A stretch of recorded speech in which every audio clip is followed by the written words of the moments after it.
बच्चों, welcome back to my YouTube channel learning student. तो आज हम लेके आए हैं डॉक्टर हजारी प्रसाद द्विवेदी की जो है कि प्रमुख रचनाएं। ठीक है, तो सबसे पहले हम जानेंगे कि ये जो हजारी प्रसाद द्विवेदी जी है ये किस युग के कवि है। ठीक है, तो आपको बता दें कि हजारी प्रसाद द्विवेदी जो है ये आधुनिक युग के कवि हैं। किस युग के? आधुनिक युग के ये कवि है, आधुनिक युग के। ठीक, और जो ये आधुनिक युग है वो जो है कि और ये जो आधुनिक युग की जो समय सीमा है वो है 1850 ईस्वी। ठीक है, 1850 से आधुनिक युग जो है कि अब तक चल रहा है। ठीक है, अब तक चल रहा है 1850 से ही। तो हजारी प्रसाद द्विवेदी किस युग के कवि हैं? आधुनिक युग के। आधुनिक युग 1850 ईस्वी से चल रहा है अब तक। ठीक है, और जो है कि जाहिर सी बात है, अगर हजारी प्रसाद द्विवेदी जो है आधुनिक युग के कवि हैं तो इनकी रचनाएं भी सारी की सारी आधुनिक युग में ही हुई होंगी। ठीक है, तो अब उन रचनाओं को देखते हैं।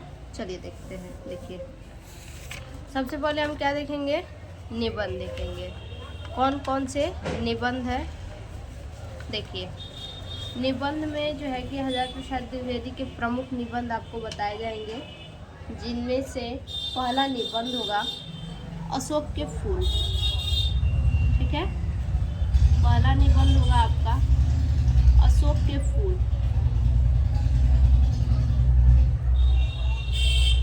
अशोक के फूल, जो ये अशोक के फूल निबंध है ये सन 1948 ईस्वी में प्रकाशित हुआ। ठीक है, ये निबंध जो है 1948 ईस्वी में प्रकाशित हुआ है। ठीक, उसके बाद दूसरा हम देखेंगे, दूसरा है विचार और वितर्क। ठीक है, विचार और वितर्क,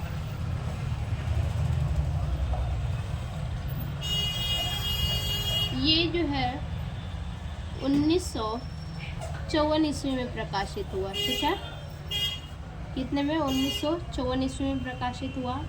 उसके बाद तीसरा है निबंध कल्पलता। ठीक है, कल्पलता, ये जो है सन 1951 में प्रकाशित हुआ निबंध। चौथा है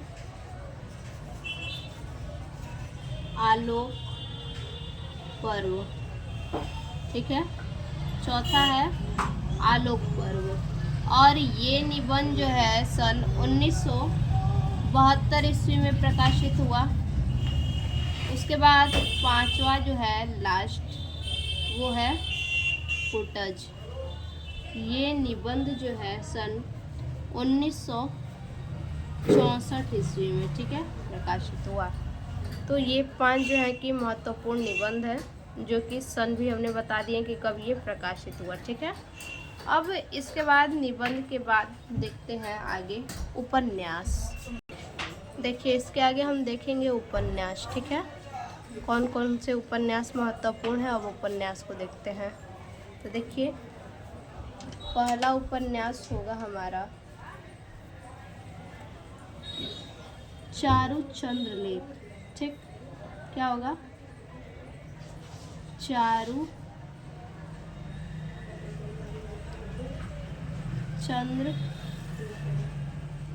लेख।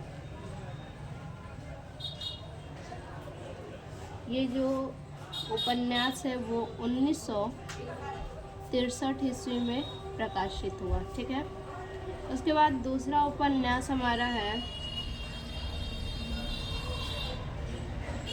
पुनर्नवा। ठीक है, पुनर्नवा, ये उपन्यास जो है सन 1973 ईस्वी में प्रकाशित हुआ। 1973 ईस्वी में। उसके बाद तीसरा है बाणभट्ट की आत्मकथा। बाणभट्ट की आत्मकथा।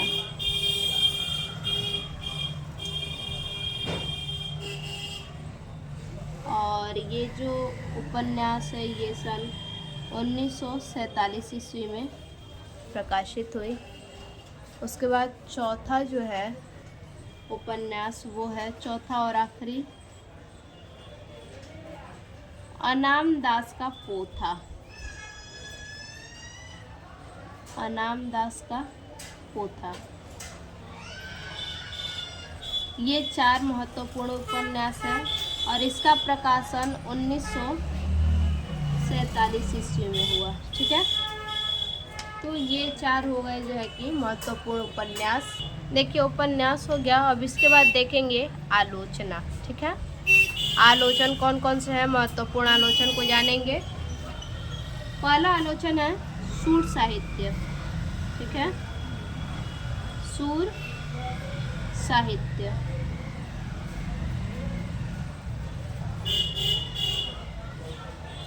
इसका प्रकाशन जो है कि सन 1936 ईस्वी में हुआ। ठीक है, उसके बाद दूसरा है कबीर। इसका आलोचन जो है कि 1942 ईस्वी में हुआ। तीसरा है हिंदी साहित्य की भूमिका। हिंदी साहित्य की भूमिका।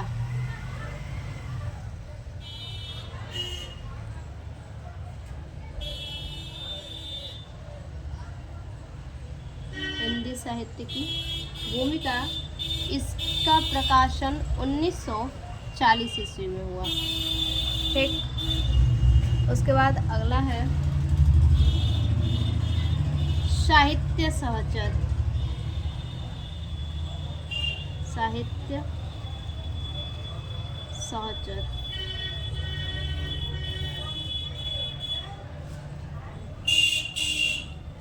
इसकी रचना, इसका प्रकाशन जो है कि 1965 ईस्वी में हुआ। और पांचवा और आखिरी जो है वो है साहित्य का मर्म। इसका प्रकाशन 1949 ईस्वी में हुआ। ठीक, तो ये 5 जो है कि महत्वपूर्ण आलोचन हो गए। इसके बाद हम देखते हैं कि उनको सम्मान कौन कौन से मिले। ठीक है, एक बार सम्मान भी देख लेते हैं कि किस पुरस्कार के द्वारा इन्हें सम्मानित किया। चलिए देखते हैं, ये भी आपसे जो है कि एग्जाम में पूछे जाते हैं। तो कौन कौन से पुरस्कार से सम्मानित किया गया देखिए। तो पहला जो होगा पुरस्कार, पहला जो है वो है पद्म भूषण। ठीक है, पद्म भूषण।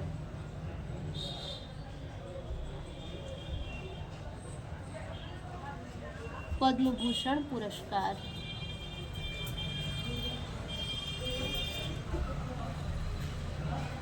इससे जो है कि भारत सरकार ने इन्हें सम्मानित किया इस पुरस्कार से सन 1957 ईस्वी में। उसके बाद दूसरा जो पुरस्कार मिला इन्हें वो टैगोर पुरस्कार। ठीक है, टैगोर पुरस्कार। ये साहित्य अकादमी के द्वारा जो है कि टैगोर पुरस्कार से इन्हें सम्मानित किया गया सन 1966 ईस्वी में। उसके बाद तीसरा जो है पुरस्कार वो है साहित्य